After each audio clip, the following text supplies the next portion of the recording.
Welcome into the best in paranormal podcasting. This is Darkness Radio. I'm your host, Tim Dennis. I'm excited for today's show, folks. I'll tell you why. I've been a huge comic book fan for the longest time. We're not talking comics, however, today. We are talking art, though, today. And we're going to talk a little bit about how you can learn how to draw different cryptid creatures today. And I'm excited about this book right here. This book I got to thumb through quite a bit before our guest BallyRaven comes on today. It's called Cryptid Creatures, Learn to Draw Mysterious Beasts from Around the World. And I'll tell you this much. I have a huge appreciation for what artists do, mainly because I can't do it. It's like a lot of things I can't do in this world. But the one thing that I tried to do from a very early age is to learn to draw proficiently. And it was one of those things that I thought I could do. I tried to do it from a very early age, from as early as 10 years old. I tried to sit down and draw different superheroes, and it just looked like a very bad Rorschach test. But I tried. I really did. But hence I couldn't do it. Let's bring in our guest, and we'll find out. And by the way, as I went through this book, I thought I would try it again, and I'll tell BallyRaven here in a bit. Just exactly what my results were. I'm not going to show you because I'm embarrassed. BallyRaven is an Appalachian illustrator who loves nature and monsters. Through her work, she's shared her love for prehistory, science, fantasy, and all things creepy. BallyRaven not only draws, but also writes books and hosts a great podcast as well. We'll talk about that today, all focused on cryptids, myths, and the paranormal. Let's bring her in right now. Ladies and gentlemen, let's welcome in for the first time to Darkness Radio, BallyRaven. Hi, BallyRaven. How you doing? Hello. Hi, how are you doing? Great. Thank you so much for joining us here on the program. All right, so I stated that, you know, I'd gone thoroughly through the book, and I thought, you know what, I'm going to take a shot at this. It didn't end up so good. Which one was it? I started with Bigfoot because I took numerous shots at this, and then I thought, you know what, I'm gonna go to Chupacabra because I thought Chupacabra would be easier, and and then I tried Mothman. Then I'm gonna go with an old-fashioned gray alien, right? Because a gray alien you can't screw up. I screwed that up too. And then I gave up. It's something that takes a few tries, you know. It does. Each section, the first one is the easiest. Yeah. And it seems like you were hitting the end cards for each chapter. Yes. Yeah, I was. Yeah. You started in the more difficult category. Well, I thought to myself, you know, because there's been quite a few. Well, I don't know how much you know about. Are you a big comic book fan? Do you know a lot of comic book artists? Not really. Not really? Okay. So in my day, and a lot of comic book geeks may know what I'm talking about. I've met like Neil Adams, who is a world famous Batman artist, Jim Lee, who's like the head now of DC. But he was a big time Marvel X-Men artist. And now a big time Superman artist over at DC. Met and talked to Jim Lee like back in the 90s. And I've met a lot of big time comic artists and seen them do sketches. Right. And met a lot of comic artists, BallyRaven, right? I'm kind of a comic book artist groupie, not going to lie. I have a lot of signed stuff around. In fact, I have a bunch of sketches I could go run in the other room and grab you I've invested in comic art because I love it, right? It's kind of a guilty pleasure of mine. So you can tell I wanted you on the show, right? And I say to myself, okay, maybe I could try it. I never fancied myself as someone who it's one of those always a fan, never could do, right? Type things, you know? And every time I've sat down with an artist, I marvel at what they can do. I sit and watch intently, right? Like in awe of what it is they can do. And you see them, you know, doing what they do, and they do it so fast, right? It's just, you see them drawing out, and you think, wow, maybe someday I could do that. Nope, you can't. It's like watching an artisan, a skilled artisan, doing what they do and doing what they love and doing what God sent in front of them to do. And all you can do is watch. Right? Well, it is one of the things one of the few things I'm good at, honestly. Mm-hmm. So I've put a lot of time into it. And of course, practicing something, you get better and better at it. It doesn't come as easily to everyone, but there are days that I make really, really terrible drawings too. It's it's interesting. Some days I can't draw anything, and it's just you just got to take a break and walk away and come back when you just feel different. So maybe you were having an off day. Oh, I had a really off day. I'll tell you that. There were many times I was practicing my own tutorials, and I was just like, I don't know how I did this. So I just like would scrap the whole, you know, idea I had for it Mhm. and just try for something else. What I do like about the book is you've taken and broke it down and made it simple. So you like, for example, and I'll do this for our friends on video. So here I've got a picture of the Blue Mountains panther. Okay. So for the panther's head, obviously you've got to start with shapes, right? So you start with, okay, so you've got a panther head. You've got to start with a basic shape of a panther head. So you take a triangle or an upside down triangle, right? And then you split the triangle down the middle. So then you've got to start with the basic shape of the panther head, and then you've got to have that outline in order to draw around, correct? Hmm. And and then from there you've got to form the shape of the panther's head, and then you fill in your details from there. It's see, for me, it's kind of like you can see the details as you're forming around the shape of the triangle. It's like you've put the frame up and now you form the details around the frame. For me, it's like I want to draw everything at once and I don't see the details around the frame. I don't know if is that a skill, or is that something that I just need to let my imagination go and fill the details in there. I'm not sure. I haven't really talked to a lot of artists about how they start. Well, it's hard to explain how you do something because a lot of times I'll skip the shapes. But when I really sit down and think about it, I see the framework in whatever I'm doing. I might not always sketch it out, but it's unconsciously there. And where I've practiced so much, it's just, I can visualize that in my head and I don't have to take time to do that. Mm-hmm. It'd be interesting to talk to other people. It's not something artists usually talk to each other about, like, oh, how do you do this or that? Everyone just already knows that they're at a certain level and you just talk about your styles. Mm-hmm. But it would be something, it's something that maybe I should ask just out of curiosity. It is an interesting way because everyone has their interpretation, right? And what I love about this book is that you've got a lot of things here. People say, okay, cryptids and creatures. How do you know what to draw? Because supposedly these things aren't real, right? Right. So where do your interpretations come from for these cryptids? Are these from people's experiences? Are these from your own mind? Where do these pictures come from that you put into this book? It's a little bit of everything. So I call it the facts. So if someone sees something and they describe parts of it, I'll clip those parts, put them aside on like a piece of paper and be like, oh, these are things that have to be true. Because, I just assume that people are telling the truth about this and I don't try to, look for things to, fault them on or, oh, maybe you're exaggerating or hoaxing. Mm-hmm. So I'll keep that aside. I'll be like, oh, the creature has to be like this. And then I'll see where did this take place? And I'll look at all the different animals that are around there, or maybe there's a zoo or like a traveling thing happening at the time. Like in the 19th century, there were a lot of traveling circuses. So there were some myths that were based on these escaped animals, and I'll take that kind of thing into consideration. So it's history, the witnesses, and then local flora and fauna. And I'll try to combine that to make it into a creature that looks like it belongs in the area. Okay. But then maybe, add the little fantastical or magical elements to it.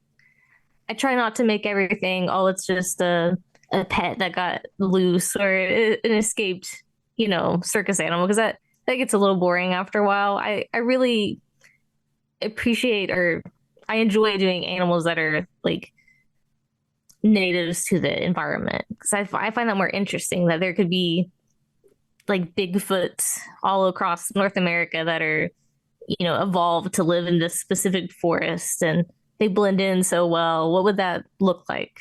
Right. Well, okay, so you bring up an interesting subject here. Now, with Bigfoot, of course, you've got your North American Bigfoot. You've got your Bigfoot, of course, over in Europe and Russia and in Asia. You've got different variations of Bigfoot. In your mind's eye and in different witness accounts, do you know kind of how to change that variation, or do you have an idea of how to change that variation based on geographical location? Yeah, so sometimes I'll even pull from like fossil records and see what things used to look like and maybe change it up a little bit to match modern animals in an area. A lot of people will describe Bigfoot differently based on its facial features or its like head shape, color of its fur, where its hair is longest and shortest, or bald in certain areas. It's really interesting because there's a lot of variation, and it's usually regional variation. For example, in southern West Virginia, there are these sightings of small big feet, and they're like about 4 feet tall, really wide, really chubby, and they're skittish, and they just go in and cause havoc at night. Breaking stuff, looking for food, destroying trees, just eating copious amounts of leaves and fruit. And, outside of that area, Bigfoot's 7 to 10 feet tall and mean or just kind of stoic. And it's just, I just love the oddities of it. Every area has its own Bigfoot story. Even my husband he's from Roswell, New Mexico. His grandpa called and told us, he's like, "Oh, do you remember when I told you I saw a Bigfoot in the desert?" And, he described it. It's just like, how could something so hairy and large wander around this vast, flat, hot landscape? And I've just been mulling that over of how you would try to explain or depict something like that as, surviving. And where does it survive? Yeah. Right? Under the sand, under the dirt, the very hard caliche. Right. I mean, at that point, you have to ask, is it truly an ape, or is it a dimensional traveler, right? Yeah, that's one of interdimensional travel or aliens. Some kind of magic is a lot of, I don't want to say excuses, but explanations. People tend to gravitate towards these extreme cases. Yeah. Yeah. But, that is a little bit harder to swallow than just very well camouflaged. There's a lot of things that would need explaining. Are there, because forgive me, I've never been to Roswell, but are there any caves or anything like that where Bigfoot could stay? There's actually one of the largest cave systems in the world, I think, Carlsbad Caverns. It's about an hour, maybe an hour and a half north. Okay. But, there's some tight spots you'd have to squeeze through. Yeah. But, I guess maybe the food would be another limiting factor. Yeah. But who knows? Maybe he escaped Area 51. It's I've had plenty of guests who have come on the program that have said if you see a UFO in one spot, you'll see Bigfoot in another. They seem to travel simultaneously. So to me, that doesn't seem unusual that you see one, you see the other, right? There's a lot of things like that, because I'm sure you've heard of the cemetery connection to that too, like the trio of Bigfoot near a cemetery and a UFO sighting in like the same area. Believe it or not, no, I haven't. Oh, that's new. No. Something I see a lot more in northern Ohio, Bigfoot stories. Really? But it happens other places too. So what is the connection with the cemetery, if you would? I don't think no one's ever told me, but being a kind of a cynical person that I am, I assume it's just like you go out into the cemetery looking to get scared. You're in that mindset. You're wanting to see. You want to believe in something that night right there. So maybe it's just as simple as that. But a more fun explanation is, I guess, if aliens are catching and releasing big feet, why would they not do so with us? Yeah. Huh. I Interesting. mean, I guess a graveyard would be pretty easy pickings. Yeah. Oh, yeah. Yeah. I mean, that's where supposedly the guard is let down the most, right? Yeah. Yeah. It's almost I hate to say killing field. That's a really bad pun, but yeah. Yeah. Right. Yeah. Yeah. Wow. Okay. Well, there's another layer there, right? Very interesting indeed. It's funny that you mentioned Roswell. I've got the book now open to the Roswell alien. I that was kind of the next place I was going to go was to the actual Roswell alien because the over the years we've had the supposed pictures, which again, are they real or are they fake? Right? There was a controversy as to whether they were actual pictures or not.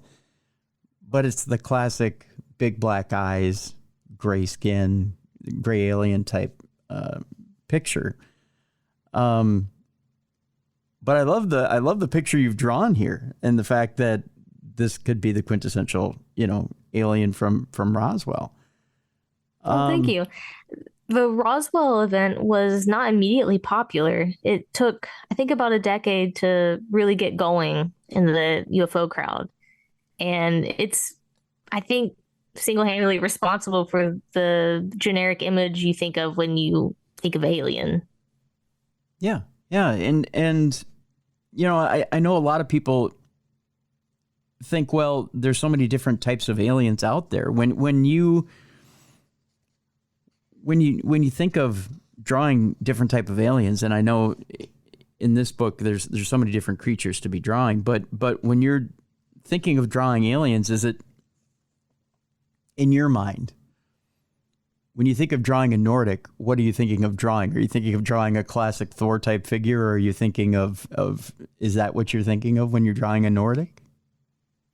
Probably, yeah, for the most part, because, well, as an artist, you have to capture what people's like vision is too. It can't just be your commitment to realism or what you think would be fun, because at the end of the day, it's also a job. So you have to get, what everyone's collective thought is on it too, included into the image. Mm-hmm. So it's kind of a messy system. And then with a reptilian, I've always imagined something that looks like the lizard from Spider-Man comics or whatever, just this long, standing on two hind legs, something that may be 6 to 7 feet tall, maybe even has hands instead of paws, and looking extremely scary, but with a shorter snout. Is that pretty much what you would draw for a reptilian? Yeah, aliens are very, very hard for me because, like I said, I like to try to get people's imaginations on paper. But for me, when I'm thinking about aliens, they could be nothing like us at all. Mm-hmm. And how do you even picture that? Something that might not eat or drink or sleep the way we do, or move completely alien and foreign to us. How do you even begin to wrap your mind around like a concept like that? Yeah. I don't know if you've heard of the old Saybrook blockheads. No. So this woman saw spaceships outside her window, and she described these giant cubes with little round bright red circles inside. Okay. And they had a skirt for a body that was like scaly and fleshy. Mm-hmm. And then it had one really long tentacle arm that was always held up high. And they would like pass each other back and forth. And I was just like, wow, this is the most amazing opportunity to be creative, but it's so open to interpretation, it's hard to tackle. And that's just aliens. Really? Huh. Yeah, aliens are just one of those things. It's like when some people will commission you for art, and it's always so easy when they give you these really strict guidelines.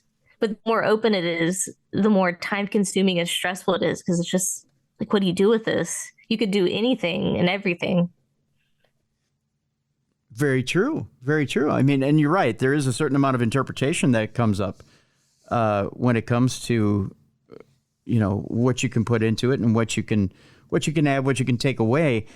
But I tell you what, I am going to throw in, we'll take our break here, BallyRaven. When we come back, I want to talk about things that are so popular in media and have such a staunch image to them that it's hard to sit down at the easel or sit down at your sketchbook and say, you know what, I want to get away from that and I want to put my own spin on it because people have an expectation. And in fact, I'll tie it into a place where you appear yearly, and that is the Mothman Festival. We'll talk a little bit about Mothman Festival when we come back. And I want to talk to you a little bit about your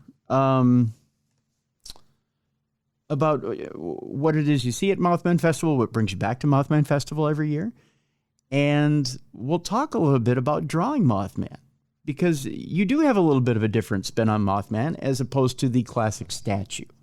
So I want to talk to you about your interpretation of Mothman, and we'll show people on video what your interpretation of Mothman is in the book. And we'll talk a little bit about interpretations and classic visions or classic visages of these characters and what it is that people see. My guest is BallyRaven. This book is amazing, folks, and really, I'm encouraging you to pick it up and try it. Try something new today. Try drawing because I know I've tried it. I'm going to keep trying because I'm such a is it art file? Is that a good way of putting it, BallyRaven? I don't know. It's as good a word as any. There you go. Cryptid Creatures. Learn to draw mysterious beasts from around the world. If you're a fan of any type of art, or you want to, if you love just sitting down every once in a while and putting pen to paper and try doodling, I'm telling you, folks, the way that BallyRaven attacks this and shows you how to draw just simply from shapes and putting together these creatures. And if you're a fan of cryptids, this is the book to pick up right here. This is the book to try it. And I'll guarantee you'll sit down and you'll try this. And I know this much from trying this. I came a heck of a lot closer to drawing these things than I would have had I not tried it. I'm just saying that I wasn't very good on my first try, but I know if I sat down and I tried and I gave it a good, honest try, I could probably do a pretty good job at this. I'm just saying my first attempt wasn't very good, but I just won't show it on video. I can't I can't do that to myself. But I am going to go forward from here on out and give it the good old college try. And then maybe in a few months, I'll show you guys my expertise at this. But by all means, pick it up right now. Cryptid Creatures. Learn to draw mysterious beasts from around the world. When we come back, we'll ask BallyRaven about classic, iconic images versus our own interpretation. And we'll ask her about the Mothman Festival when we come back right here on the best in paranormal podcasting. This is Darkness Radio.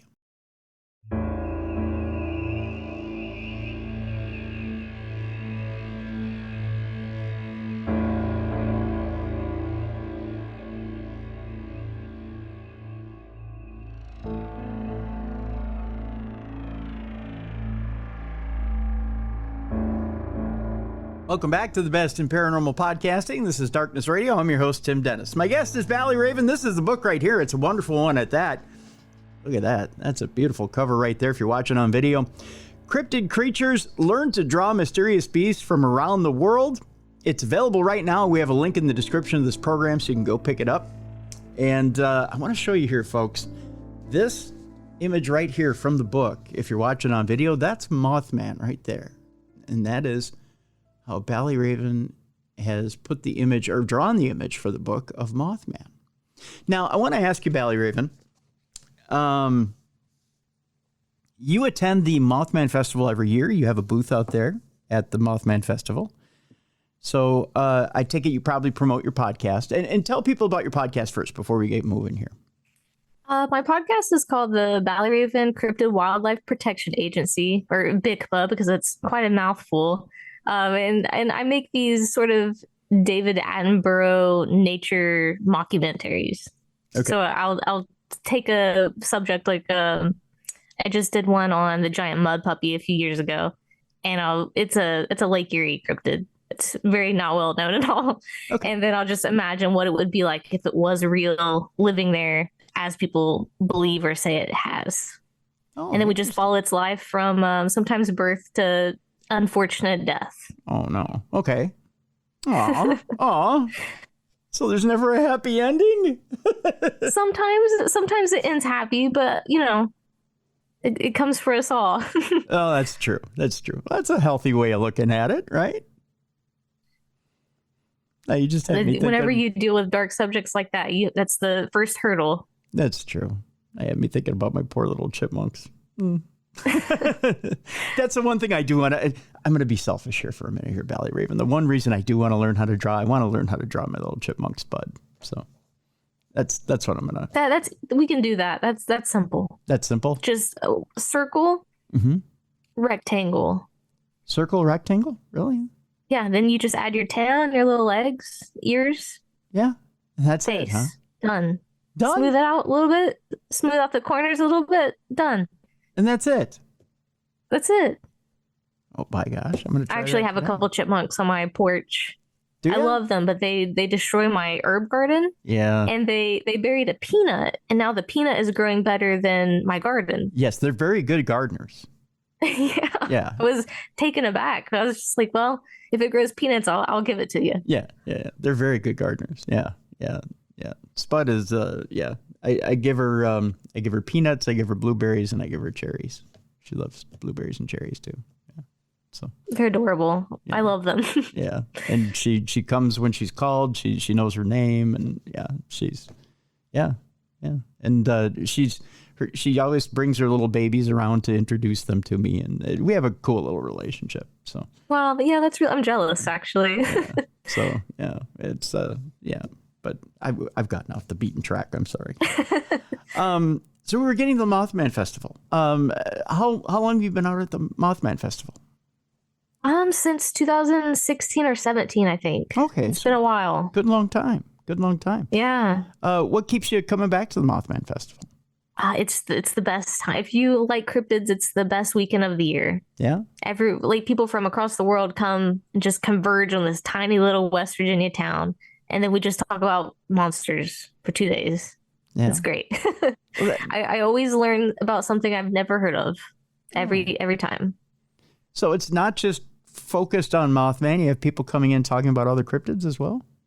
Yeah. Of course, everyone's there to buy something Mothman related because it's one of the few places you can get some really obscure like gifts. Mm-hmm. But the people there are usually the most dedicated into folklore or mythology. So they love anything. And the weirder and less heard of it is, the more everyone just gets so excited about it. Yeah. Do you have people that come in and ask you for custom sketches of Mothman? Not Mothman as much, but I'll usually get requests for like a small town monster, like a local cryptid that has never been drawn before. Really? And that's always fun. People just love to see their area represented, and I have the best job in the world. Yeah. Yeah. What is the most obscure cryptid you've been asked to draw maybe at the festival? That's a tough one. I did one year, someone asked me about the Monongahela man-eating beaver. Really? And I was just like, that can't exist. Did, They showed me a little article, and I was just like, I think you wrote this article. was there a picture for reference that you could go off No. of to? Okay, so Nothing. You kind of had It to was- use the old imagination, huh? Yeah, well, they were like, it's a leftover Ice Age beaver because the beavers used to be giant, I guess. Okay. But this one's mad and aggressive and whistles like a train. What? It whistles like a train? Yeah. Yeah, he whistles like a train, charges you, and then, tears you apart with his big buck teeth. Okay. And I suppose that's somewhat dangerous, isn't it? Have you been around beavers often? Yeah, we have quite a few of them here in Minnesota. Yeah. I went kayaking and I never was afraid of one before, but when you're out in the middle of the water in a little boat and they're coming at you, smacking their tail really loud, it is a little bit more intimidating than you'd expect. Yeah, it can be a little intimidating. Yeah. Yeah. Just the smack on the water. I wouldn't say I'm scared of them, No, no. But the initial smack can take you aback a little bit. Yeah. Yeah. They're mad, and you don't want to push that. No. If it was the size of like us, maybe I would take that a lot more seriously. Oh, sure. Yeah. And their dams can be quite big. I mean, they're quite industrious. Yeah. Yeah, little like wood mansions out there. Yeah, that's a good way of putting it. Little wood mansions. Yeah. But huge man-eating beaver that whistles like a train. I don't know that. I mean, that's a great slogan, right? Yeah. Well, like all cryptids, I wish they were real, Yeah. I hope that there's something like that out there somewhere. Yeah. Well, let me ask you this. So you've got, now I showed everybody your interpretation of Mothman, which is very dark, very scary, but you've also got this huge statue in the middle of the festival, right? That is a very iconic image, right? Oh, yeah. So do you ever have anybody go, can you draw me that? And never point at no, you've never. Well, there's a ton of that already out there.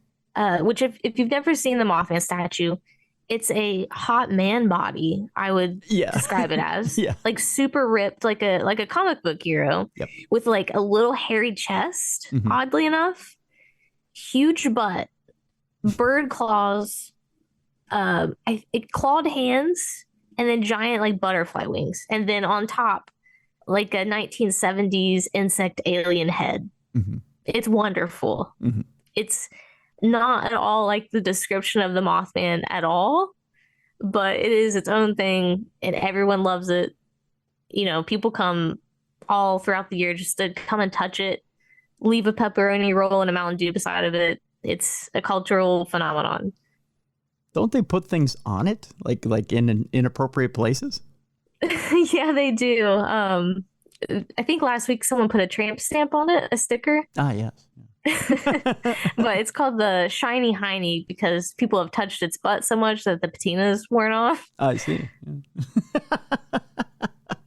Every year at Mothman Festival, there's a huge several-hour line to just take a picture with it. Mm-hmm. And there's always at least 3 people who get engaged in front of it. Really? Yeah, it's a very romantic spot. I guess, right? Interesting. Yeah, to me, when I see that statue, I think, wow, someone's really enamored with Mothman to put something like that together.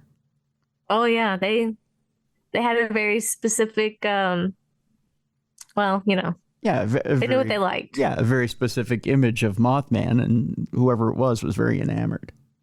Yeah, and they did a good job because it is the most famous image of Mothman I think ever created so far. Yeah, and nothing that I ever saw Richard Gere go up against. No. No. That's for sure.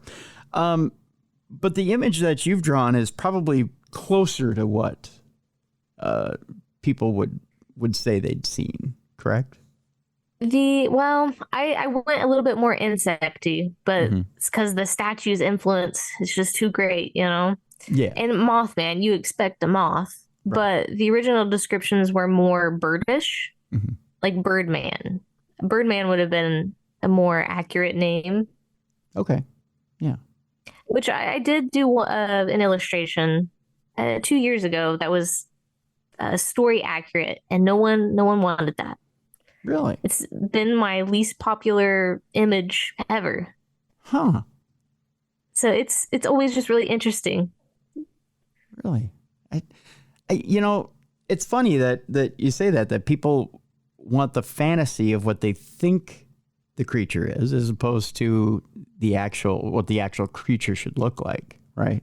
Yeah. Like and Mothman is kind of a different kind of pop culture icon too. He's really big in the LGBTQ community, and it's like cute, cute and gay. is the Mothman. He's a lot of different things to different groups of people. Sure, I suppose. I mean, everyone's got to kind of have a mascot, right? Yeah. Yeah. And he's also, there are a lot of people who take it very seriously too, and they want to know what the Mothman was, what were the Men in Black doing, what were people actually seeing. Mm-hmm. Just it brings so many different groups and cultures into one place, and it's really nice to be a part of. Right on. Now, final question, and then we can move off the Mothman Festival. Has anyone ever claimed to have seen the creature while you've been at the festival? I think one of the original witnesses was a part of the festival for many years, but I think she passed away. Okay. I never met her. I think I might be remembering wrong because there's a lot of witnesses and a lot of stories. I think her name was Linda Scarberry. Okay. I don't know if that rings a bell with you or not. Yep.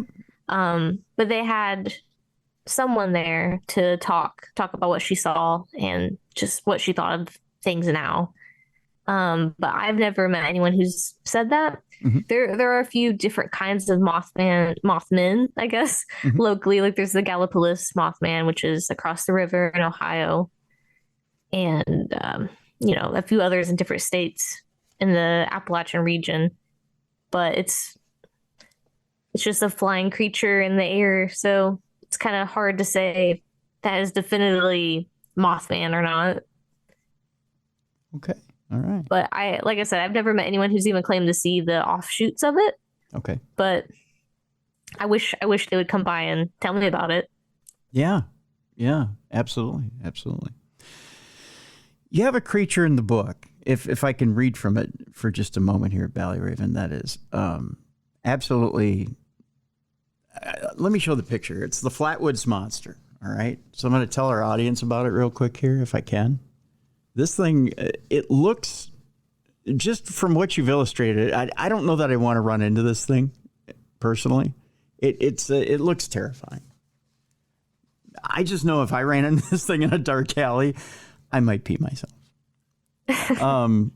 It's got a teardrop shaped head, but the eyes are like pure yellow, and the head is red. But it's got like this almost flame teardrop shape behind it, almost like it looks like it should be a flame, right? Mm-hmm. In the story behind it, it says on September 12th of 1952, the inhabitants of a small town called Flatwoods in West Virginia watched the sky as something bright red fell and landed atop a hill on a nearby farm. A group of onlookers decided to go see what it was. The party smelled something before they saw anything. A faint, pungent mist obscured the ground and made them feel sick. Farther up the hill, they saw a fiery red light beaming down from above. Before them was a tall, 25-foot-long metallic object. Next to the object was a 10-foot-tall creature. Looking down at them, the creature was 6 feet tall and clothed in rubberized silk that hung in drapes. The alien jolted toward the witnesses and spewed mist. When others arrived to investigate, nothing remained on top of the hill but matted grass, burn marks, and a thick black substance and a nauseating smell. Ew. Bad time. Yeah. Not someone you want to invite to your party. I know that. No. Yeah. You were talking about reptilians earlier, and this is one of the alien cases that some people claim is a reptilian inside of a spacesuit or like an exploration suit. Okay. Because the way it's described, it doesn't sound biological. It sounds more like a manufactured thing. But also, it's an alien, so they might not be what we expect at all. But I mean, 1952, it's not exactly like they have scientific stuff to test whatever that mist was that was being spewed. Yeah. Right? But exactly why it's laying that stuff out is, ugh. Yeah. People have said like spaceship wreckage, falling debris from space, Oh, alien. You know, yeah. it's one of those things where you'll never know. Right. Right. But just horrible. Another story that was told on this program not too long ago was the story of the knot deer, which was one of the most terrifying stories I think I'd heard. It was an actual encounter with the knot deer, which was What? How did their story go? essentially it was a run-in with this knot deer where the hunter took aim at it, went and fired upon it, and the thing just kept showing up. Like they thought they clipped it. It got away, but then it came back, and it just kept hunting this guy. And this guy called his buddy, tried to get out of the woods. Essentially, he had gone into the woods. He was on a stand. Told him to come pick him up, but as he was trying to get out of the woods, this thing was chasing him. It was just, yeah. Yeah, that's terrifying. Oh, Yeah. I actually this is one of my local monsters. Well, a version of it. Because I grew up near a former nuclear plant. Mm-hmm. And when I was growing up, people would tell stories about, it wasn't called a knot deer, because I think that's more of a recent name to this. I think you're right. Phenomenon. Yeah. But it was a three-eyed deer, and it would hide among packs or groups of other deer. And if you were hunting, it would suddenly stand up and like charge at you on two legs. Yeah. Yeah, so similar. Except ours had three eyes because of all the, radioactive waste. Yeah. Yeah. But this thing, after taking a shot at it, and I'm trying to remember, in fact, I have the book right to my right, but with the knot deer, it basically took off and it kept coming for this guy. He had taken more than one shot at it. So, after he took the shot at it, winged it, it kept circling around and kept coming after the guy, and he kept trying to get out of the woods.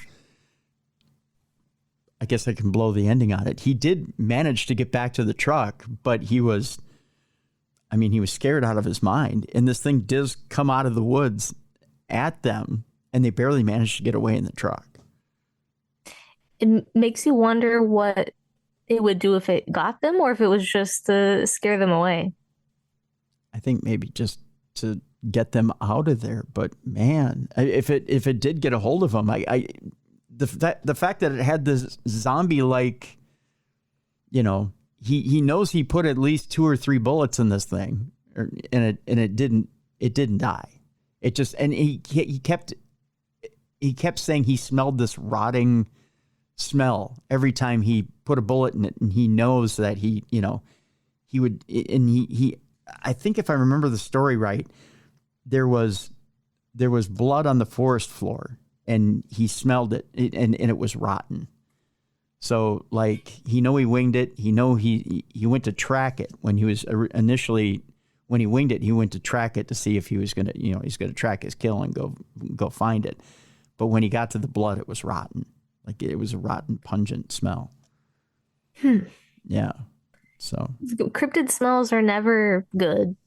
No, but it was just oof. Oh, no. And then, as he's going to track the knot deer, it pops up behind him. It's like that classic horror movie trope where here he is and he's back for revenge, that type of deal. And then it goes to attack him and he runs. So yeah. That reminds me of kind of fae or nature spirit guardians, kind of, they have these weird supernatural abilities. Yeah. It read like a classic horror movie script, but almost have you ever seen the SNL skit for Bambi with The Rock? Oh yeah. Yeah. It almost kind of at first I'm reading it and I'm like, is this Bambi part 2? Is it going to pull its own gun out and start shooting at him? But that type of deal. But no, it got creepier the more because you could tell it was out for revenge. Like, you dared to wing me, now I'm coming after you type deal. And it was like, whoa, like it was the deer that wouldn't die type deal. It was just bizarre. It was like every hunter's nightmare, type deal. So yeah, it was a little scary. It was a scary story. I wonder if he goes hunting anymore. Interestingly enough, the person I had on, he said that he knew for a fact that guy did not. And he knows of a few other people that had not deer experiences that did not, that they chose to stay home because of those experiences. So those experiences can be incredibly traumatizing. Yeah, I imagine. I would never go outside again, probably at night, at least.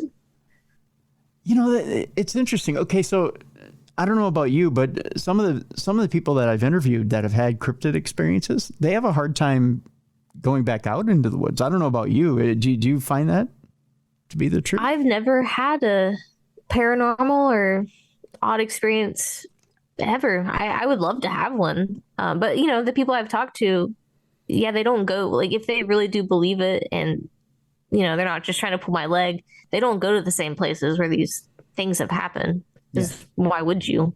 Yeah. It was a negative experience. I know we were talking about Bigfoot earlier. Have you talked to a Bigfoot experiencer who's had a negative experience? It's usually what I would call warning experiences. Like they feel like they're being told to not be here, like throwing rocks, aggressive sounds. But I've never met someone who's claimed to be attacked. Yeah. I have met someone who claimed to telepathically speak with Bigfoot. Oh, really? Mm-hmm. You can find a bunch of YouTube documentaries about that, actually. We had a lady on, it was quite a few years ago now. In fact, I interviewed her, and she claimed to have had a telepathic relationship with Bigfoot, and that Bigfoot had healed her. I mean, this was an unusual case. But yeah, it was an interesting show. But yeah, it's in the archives. But yeah, it's a very interesting show indeed. I have to ask you. Okay. Go ahead. Go ahead. No, you go ahead. No. What were you going to say? I was just going to say I have an open mind to things. Mm-hmm. That's all. I don't think people would lie as much as a lot of outsiders claim. I don't think she was lying, but yeah. No, but that's always like a major point of contention with people who aren't part of the cryptid community, is just everyone's just lying and hoaxing nonstop. But I don't believe that. Yeah, no, I don't think she was lying. I just think it was a very interesting story. That's for sure. Oh yeah, for sure. Yeah. You have a creature in here which is incredibly interesting, and I don't think I've ever heard of it. I'm going to show you the picture here on video, and then I'll tell you a little bit about the story of it. This is a squonk. Is that how it's pronounced? Yeah, a squonk. Okay, so let me tell them the little story about the squonk here. You've even got it having a drippy eye here, BallyRaven, which is interesting. The squonk is a fearsome critter from Pennsylvania. Small, wrinkly, and believing itself impossibly ugly. Oh, I feel bad for it there. That it feels impossibly ugly. It has a pig-shaped body, a human face, and the feet, ears, and tail of an elephant. It is covered in loose, wart and mole-speckled skin that hangs in floppy, bunched-up folds. The creature is so self-conscious that it feels only shame and sadness. Oh, this is like my life being thrown back at me. I'm kidding. Unhappily wandering hemlock forests, it incessantly weeps and hides, hoping no one will see it. Unfortunately, its loud crying leaves behind a wet trail, making it easy to find and follow. Most vulnerable on moonlit nights, the squonk moves slowly or not at all. There is too much light. Afraid of seeing its reflection on water or its pool of tears, the animal does not look down. If cornered, threatened, or surprised, or frightened, the squonk cries so hard that it constricts and dissolves into tears. Or it constricts and dissolves into tears.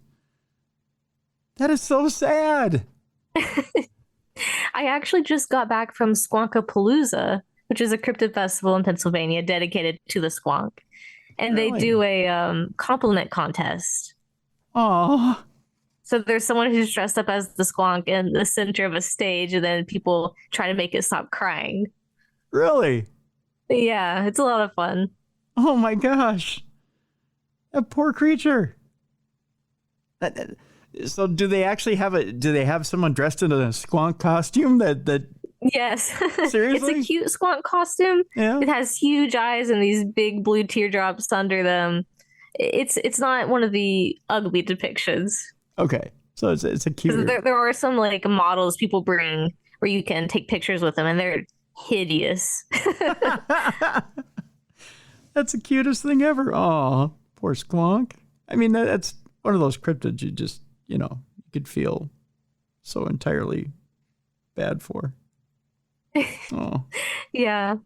Lumberjack folklore is fun because they were more entertainment stories, or not malicious, but practical joke style stories to try to trick people into believing there were these things out in the woods Right. that they knew weren't real. But like the everyone goes through the I don't remember the name, but there's an animal that people will take you out hunting for with the bag. Okay. Interesting. I can't remember what it's called, but it's something still people do now. I think there was a King of the Hill episode dedicated to it. Oh. But lumberjack folklore is basically that, just like good-hearted tricks. Yeah. For the most part. Yeah. That's just the cutest thing ever, the squonk. Oh, poor guy.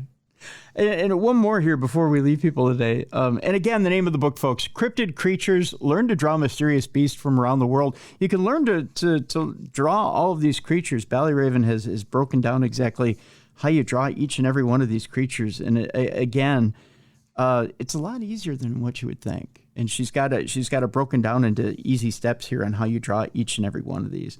I'm going to show you a picture here of the lizard man of Scape or Swamp, and I'll tell you exactly the description right here. And there, if you're watching on video, is the lizard man of Scape or Swamp. There he is right there. Here's the description of him, which he almost looks like the creature of the Black Lagoon. Exactly, yeah. Yeah. On the outskirts of the Scape or Swamp in Browntown, South Carolina, lives the lizard man. Sludging through the mud, hunching in bushes, and peering from under the water. It is a dangerous entity. Green and scaly, the lizard man is shining with slime or water. He's standing 7 feet tall, and it has only 3 fingers on each hand and menacing bright red eyes.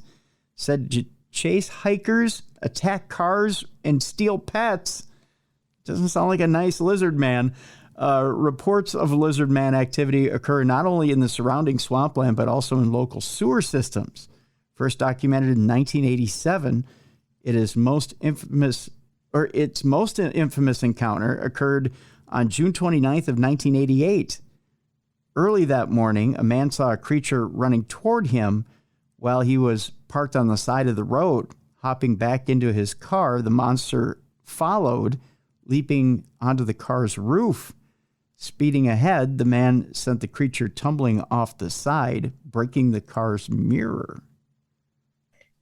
I don't know what is going on in South Carolina, but they have several lizard cryptids. Nearby that is the Lee County lizard man, which is like a velociraptor with a gecko head. Then you have the one you just read, and he's like a lizard man, a lizard head on a man's body. And then there's also the dinosaur children, which are tiny lizard men that live in the sewer. So they're just plagued by strange lizards. Is it the climate down there, or the fact that it's there's so much water? Yeah, they love that hot, wet land, I guess. Yeah. Which, I get it. Yeah. Well, yeah. I'm glad I live here in Minnesota where it freezes. Yeah. I don't have to deal with lizard dinosaur type people. We just have Although I did see there's a fur-bearing trout in here, so I think that's it's probably more my speed. Oh yeah, he's in your rivers somewhere. Yeah. So that's probably more my speed and probably more likely to happen here in the Great North, especially with as cold as it is here. They probably need fur. Yeah, they would die in a lizard man's pond. Yeah, or river. Yeah, they probably get eaten very quickly. Yeah, although you get overheat, fur stuck in your teeth. I'm sure. Well, the lumberjacks used to say that you could have them jump into your boats by offering them a free haircut and shave. You'd have to, right? I mean, it's only correct to do so, right? You gotta, Right? Yeah. Do you suppose you'd have to get 2 bits from them for the shave and a haircut? See, it's you have to. That's how much it costed. It cost, 2 bits. Yeah, and then you have to go, see, shaving a haircut, 2 bits. Yeah. That's a bad joke, BallyRaven, I'll tell you that much. No, that's the actual lore. I didn't make that up. Yeah. Don't pin that on me. No, I know, right? Well, I'm going to take another crack at trying to draw some of these creatures. And then you said for a drawing spud, it's an oval and a square? Yeah. Really? Yep. It depends on how full his cheeks is. It could be circle. It could be oval. I'll have to show you because she's pregnant right now. So she's it might be two ovals. She's chunky right now. She's she's well, here I'll have to show you a picture of her. She's took a picture of her the other day. She's here, I'll show you. Let me blow up the picture. Here she is right here. Oh, she's adorable. Yeah, she's... from the side, you could maybe even go for a triangle. Yeah? And maybe an oval. Yeah. Triangle and an oval. I'm seeing it. Yeah. I'm seeing the shapes. Yeah. See, you've got that gift. I don't know where you would put the triangle. Is the triangle go where, like, her hump is right there? Where her head is? Or where her head is. Okay. Mm-hmm. Yeah. And the oval is where her body is there? Her large... little round body, yeah. Okay.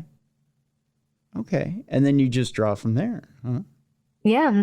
One of the best ways to practice drawing is to print out a picture and then lay a really thin piece of paper on top of it. Mm-hmm. And then try finding the shapes by tracing a little bit.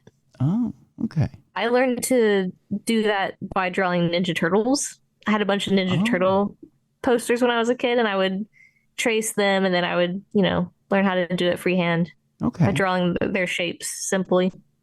So is the triangle right side up or upside down when you?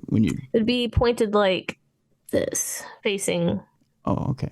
Like her nose would be the tip, and the base of the triangle would be where her neck is. Okay, gotcha. Okay. See that? Okay, I gotcha. It's okay, I got it. Yeah. Okay. So then and then the oval, and then okay. See, now it's making sense to me. Okay, so you're trying to get the outline and then you fill in the details from there. Yeah, because like the little sketched shapes just help you place things proportionally. Okay. And it's really hard whenever you do people. It's very hard because we're really good at recognizing when our features are off.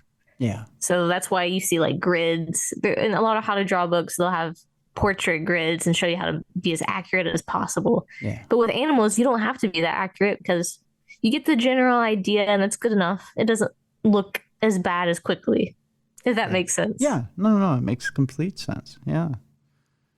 Yeah. So maybe I'll work on a spud drawing this week. That's what I'll do. See if I can draw a spuddy and then take a picture out to her and say, see, I drew you. And she'll look at me and go, that's horrible. Yeah. Because chipmunks can really be your best critic, I think. I don't know. I did get an AI book of her, of her adventures. I'm going to try and read that to her and then see how patient she is to actually listen to the story. Which, I believe in her. Yeah. I believe she has the patience. Well, we did have a 15-minute conversation the other day, but I don't know how much she was listening to me.